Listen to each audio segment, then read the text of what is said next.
가정에서 아이를 출산할 때 여러 가지 물품들을 준비하고 또 여러 행정적인 준비가 필요합니다. 그 중에 중요한 것이 아이의 이름을 짓는 것이죠. 이전에는 할아버지가 그 이름을 손주의 이름을 많이 지었던 것 같습니다. 저도 첫 아이를 얻을 때에 할아버지에게 부탁을 드렸어요. 그러니까 이 생각 저 생각하고 또 여러분들에게 물어도 보시고 또 저에게 이 이름이 어떠냐 저 이름이 어떠냐라고 말씀을 하시더라고요. 그래서 둘째를 낳을 때 또 부탁을 드리니까 야, 둘째는 네 마음대로 해라 그러시더라고요. 요즘은 거의 부모님이 그 이름을 짓는 듯합니다. 뭐 또 장명소 많지는 않지만 저를 통해서도 이름을 지어달라는 부탁을 하기도 했었죠. 또 교회를 다니는 사람은 예은이나 예랑이, 그래서 예수님의 예자를 들어서 이름을 짓기도 합니다. 여러분들도 각자의 이름이 있을 줄 압니다. 그 이름에 담겨진 의미가 있는데 성경의 인물들 또한 그 이름이 지닌 의미를 지니고 있습니다. 우리들보다 더한 의미가 있을 줄 압니다. 성경에 야곱이라는 인물이 있습니다. 야곱의 이름의 뜻은 발 뒤꿈치를 잡은 자라는 뜻입니다. 그 이름처럼 그의 일생이 형 에서의 모든 것들을 뒤쫓았고 또한 시기하여서 무엇인가 움켜쥐는 듯한 모습을 보였습니다. 오늘 말씀의 주제는 아브라함에 관한 것입니다. 아브라함에서 아브라함으로 하나님께서 그 이름을 바꾸셨는데 그 바꾸신 이름에 담긴 의미를 오늘 본문을 통하여 함께 살펴보고자 합니다. 본문 1절에서는 하나님께서 아브라함에게 나타나십니다. 아브라함이 99세 때에 여호와께서 아브라함에게 나타나서 그에게 이르시되 나는 전능한 하나님이라 너는 내 앞에서 행하여 완전하라. 자, 이 말씀을 들으면서 어떠한 생각이 듭니까? 하나님이 아브라함에게 나타나셔서 나는 전능한 하나님이다 라고 말씀하셨구나, 이 정도 생각이 들 수 있습니다. 하지만 여기서 눈여겨보아야 할 것은 숫자입니다. 그리고 시점이에요. 아브라함이 99세 때에 하나님께서 나타나신 거예요. 가장 최근에 아브라함에게 나타난 때는 언제였을까? 창세기 16장 16절에 보면 하갈이 아브라함에게 이스마엘을 낳았을 때 아브라함이 86세였습니다.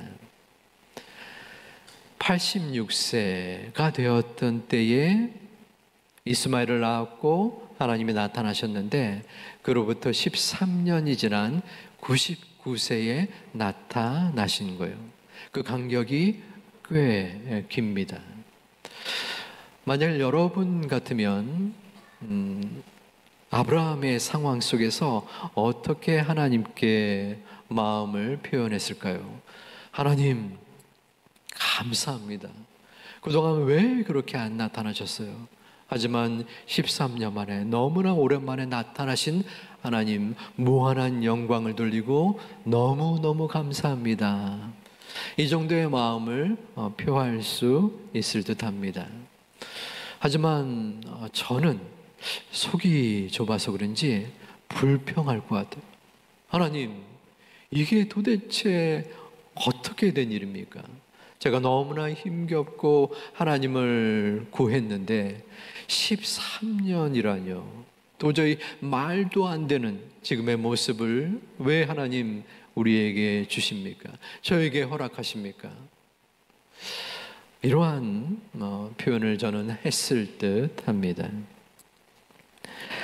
하나님께서 아브라함에게 나타나신 후에 침묵하신 그 시간들, 기간들을 아브라함은 감당했지만은 힘겨웠을 것입니다. 그리스도인들에게 하나님의 침묵만큼 답답한 것이 없을 줄 압니다. 더구나 인생을 살아가면서 곤고하고 또한 어려웠던 상황 속에서 하나님 저에게 응답하여 주옵소서, 하나님 말씀하여 주옵소서 라고 간절히 원했지만 하나님께서 아무런 말씀이 없을 때의 그 답답함은 이루 말할 수 없을 듯합니다. 여러분 거의 그 카카오톡을 사용하실 줄 압니다. 그 카카오톡의 첫 화면에 대문 사진, 프로필 사진이 있습니다. 그리고 그 사진 밑에는 간단하게 자신의 이름을 기록하거나 혹은 감사뿐입니다 라는 자신의 마음의 상태 그리고 생각 등을 기재하기도 합니다. 우연히 우리 교회 성도님 한 분의 카카오톡 프로필의 글귀를 보았는데 꽤 인상적이었습니다. 광야에도 지름길이 있나요? 광야에는 지름길이 있나요? 이러한 말이었습니다. 제가 그분의 상황을 정확히 다 알 수 없지만 그 어려운 광야의 길을 걷고 있는다라고 생각이 들었습니다. 우리 여기에 모인 모든 분들이 그러하지 않습니까? 우리는 현재 광야의 길을 사람마다 경우마다 다르지만 걷고 있습니다. 그 광야의 길을 걸을 때에 어떻게 빨리 이 광야를 벗어날 수 있는가? 우리는 지름길을 찾아 좋은 길, 평탄한 길을 구하는 것이 우리의 모습이지 않습니까? 아브라함 또한 지금의 본문에서의 13년이 광야의 길이었을 것입니다. 어쩌면은 하나님께 부르짖고 1년, 2년, 10년이 지나도 응답하지 않는 그 하나님의 말씀 포기했을지도 모릅니다. 하나님은 13년이 지난 후 아브라함의 나이 99세 힘도 없고 능력도 없어 보이는 이때에 나타나셔서 나는 전능한 하나님이다 라고 말씀하고 계시는 것입니다. 그리고 1절부터 8절까지에서는 또다시 아브라함에게 기도의 응답 그리고 언약의 말씀을 주십니다. 너는 만국의 아버지가 될 것이다. 너의 후손에게 가나안 땅을 영원한 기업으로 남겨줄 것이다. 그런데 이 8절 사이에 내가 라는 단어가 14번이나 나타납니다. 우리 2절 말씀에는 3번이 나타나는데요. 내가 내 언약을 나와 너 사이에 두어 너를 크게 번성하게 하리라. 왜 이 8절 사이에 내가 라는 표현이 14번이나 말씀하시며 강조하셨을까요? 그것은 중요하기 때문입니다. 아브라함과 하나님과의 언약의 체결의 주도자가 나 여호와 하나님이며 하나님은 이 언약을 분명하게 신실하게 틀림없이 지킬 것임을 표징하고 있는 것입니다. 그런데 이 언약의 말씀 중에 1절에서 나는 전동한 여호와 하나님이다. 너는 내 앞에서 온전히 완전하라 라는 말씀은 책망의 말씀이기도 합니다. 아브라함은 75세 때에 하나님께서 자녀를 허락해 주셨습니다. 약속해 주신 것이에요. 그런데 시간이 지날수록 지나가는 가운데도 자녀가 생기지 않자 아브라함은 아내의 말을 따라서 하녀 하갈을 통하여 이스마엘을 얻게 됩니다. 그의 나이 86세였었던 것입니다. 하나님께서는 그 행위를, 하나님의 언약의 약속을 기다리지 못하고 자신의 생각, 인간적인 방법으로 자녀를 얻은 아브라함을 책망하신 것입니다. 그래서 내 앞에서 행하여 완전하라 라고 명령하고 계시는 것입니다. 그 침묵의 시간, 13년의 시간은 바로 아브라함의 믿음 없음을 책망하고 회개를 돌이키고 싶어하는 하나님의 마음이었던 것입니다. 하지만 하나님은 우리 사람들을, 우리들을 언제나 잊어버리지 아니하시고 살펴보시는 하나님 아버지이십니다. 우리의 마음과 우리의 생각, 우리는 하나님을 잊을지라도 하나님은 우리를 잊지 아니하시고 우리를 지켜보시고 항상 돌봐주시는 전능하신 하나님이시라는 것입니다. 때로는 우리가 하나님을 찾고 울부짖는 가운데 우리의 잘못으로 인하여 침묵하시고 그 가운데 회개하고 반성하고 돌이키시기를 원하시는 때도 있습니다. 하나님은 험난한 인생길, 광야의 길을 가고 있는 우리들에게 침묵하실 때가 있다는 것입니다. 우리는 다시 한번 마음속에 생각해 보아야 합니다. 하지만 다시 한번 질문 드릴 필요도 있습니다. 하나님께서는 과연 우리에게 침묵하시는가? 아무런 말씀도 없으시는 때가 있으신가? 우리의 심령 속에 우리가 하나님의 말씀이 매일마다 매 순간마다 들려오지만 어느 순간 하나님의 뜻보다 나의 생각의 앞섬으로 인하여 그 하나님의 말씀을 듣지 못하고 있지는 않은지요. 나의 잘못과 나의 죄악으로 말미암아 하나님께서 회개하기 위하여, 회개시키기 위하여 침묵의 시간을 허락하셨는데 우리는 엉뚱한 하나님께 대한 원망을 토로하고 있지는 않을런지요. 하나님은 이 땅에서 우리에게 모든 것을 보여주시고 모든 것을 들려주시고 따르라 하지는 않으십니다. 어떤 때는 침묵의 시간을 주십니다. 하지만 거기에는 하나님의 뜻이 있습니다. 기다리라는 것입니다. 인내하라는 것입니다. 그리고 믿음을 가지라고 말씀하십니다. 너의 뜻보다는, 너의 생각보다는 월등히 큰 나 여호와 하나님의 뜻과 섭리가 있기에 믿음을 가지고 기다리고 따르라는 것입니다. 그럴 때 우리의 마음속에 불쑥불쑥 드러나는 의심과 불안과 두려움이 있습니다. 그때 하나님은 말씀하십니다. 나는 전능한 하나님이다. 나는 전능한 하나님이다.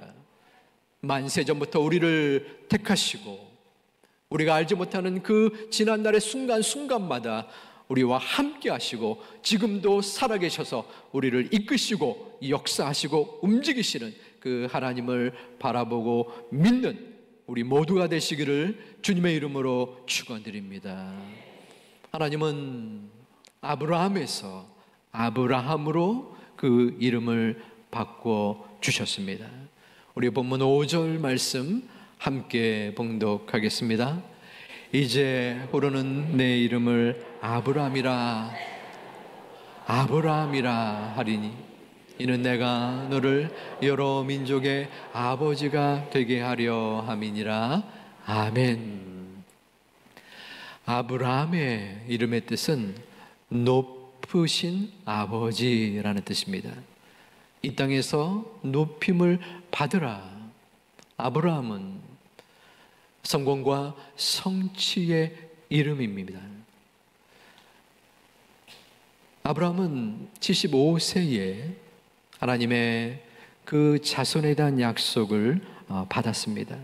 하지만 그 약속을 기다리지 못하고 이스마엘을 찾았던 그 이름처럼 아브라함은 인내하지 못하는 연약함과 부족함이 있었습니다. 그 이름대로 이루어진 것입니다. 하지만 하나님은 그러한 아브라함을 포기하지 않았습니다. 나는 전능한 하나님이다 라고 하시면서 그를 불러 일으켜 세워 주셨습니다. 그리고 그 이름을 아브라함으로 바꾸어 주셨지요. 아브라함은 모든 열국의 아버지, 열방의 아버지라는 뜻입니다.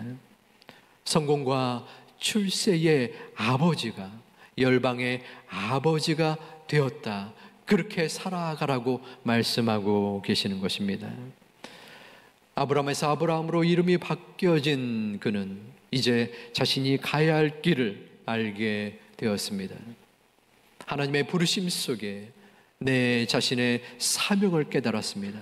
이제는 아브라함, 성공과 출세의 사람이 아니라 만국의 아버지인 열방의 아버지로 살아야 될 것을 마음속에 느끼고 확신하였던 것입니다.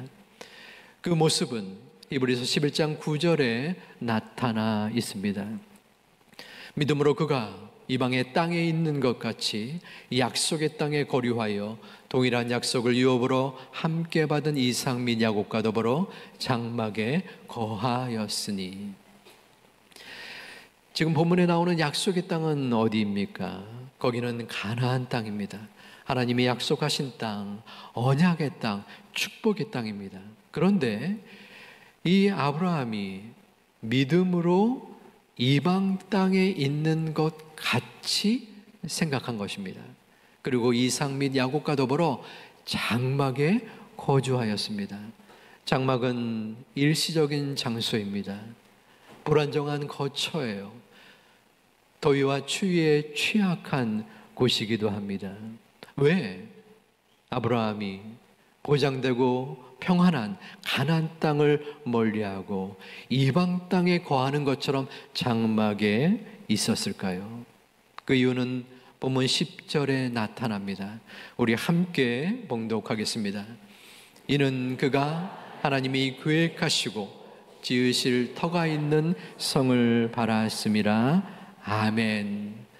하나님이 계획하시고 또한 지으실 터가 있는 성, 바로 하늘의 소망을 둔 것입니다. 아브라함의 시대 때, 아브라함의 때에는 세속적인 꿈과 마음과 성공과 성취를 추구하였지만 이제 이름이 바뀐 아브라함의 때에는 하나님에 대한 소망을 그가 간직할 수 있게 된 것입니다. 이제 믿음의 사람이 된 것입니다.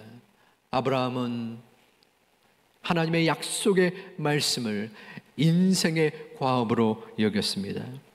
인생을 걸었던 것입니다. 나는 전능한 하나님이다. 그 하나님이 내 마음속에 있기에, 그 말씀을 믿었기에 그런 어떠한 어려움도 물리칠 수 있었습니다.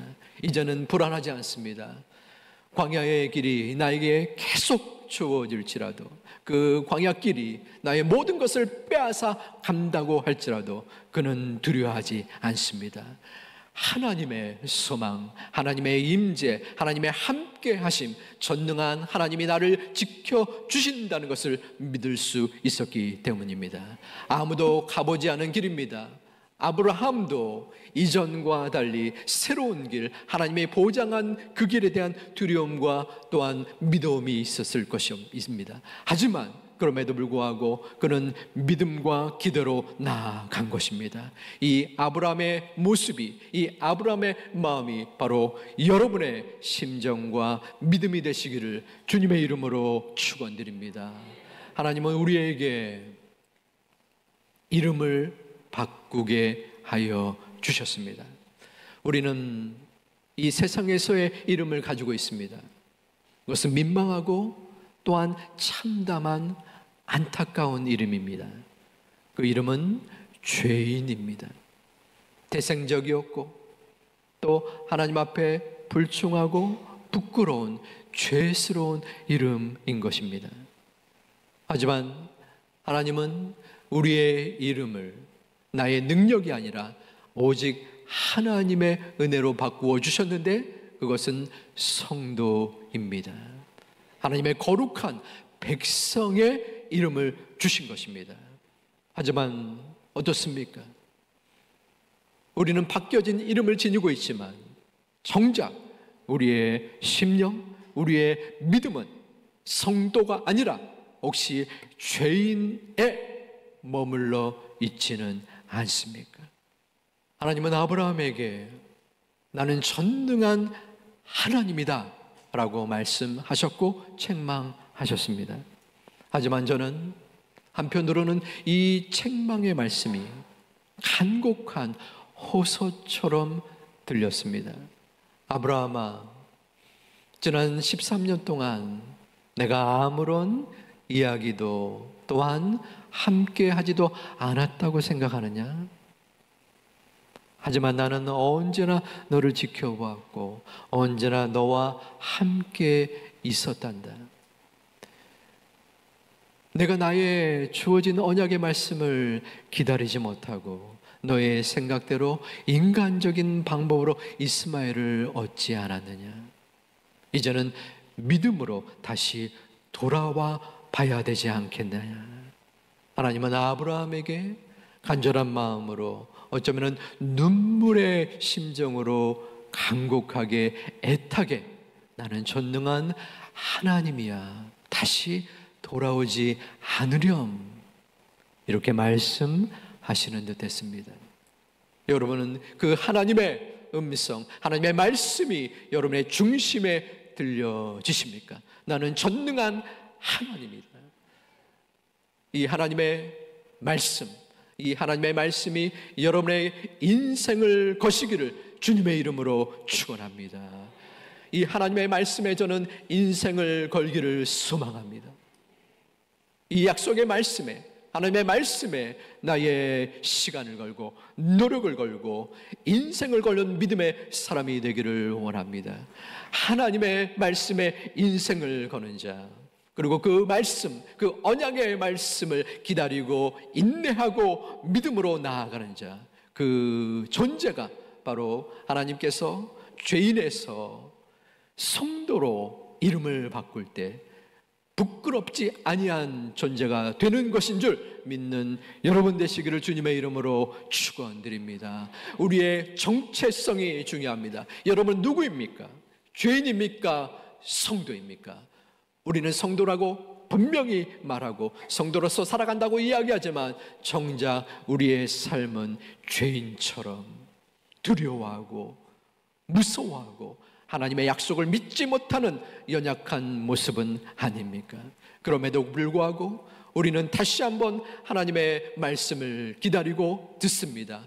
아브라함에서 아브라함으로 바꾸신 하나님이 우리의 심령을 주장하시고 우리의 이름을 바꾸시고 우리의 정체성, 삶을 바꾸시는 줄 믿습니다. 우리는 그 하나님의 인도하심을 따라 이 자리에 나온 것입니다. 나의 마음속, 나의 심령 속, 나의 믿음 속을 다시 한번 바라보아야 합니다. 나는 누구인가? 나는 죄인인가? 물론 죄인입니다. 그러나 그 죄인의 자리에서, 그 죄인의 이름에서 다시 성도로 하나님은 우리를 바꾸어 주셨습니다. 우리를 이끌어 주셨습니다. 그러기에 우리는 하나님 앞에 무릎을 꿇고 기도하는 것입니다.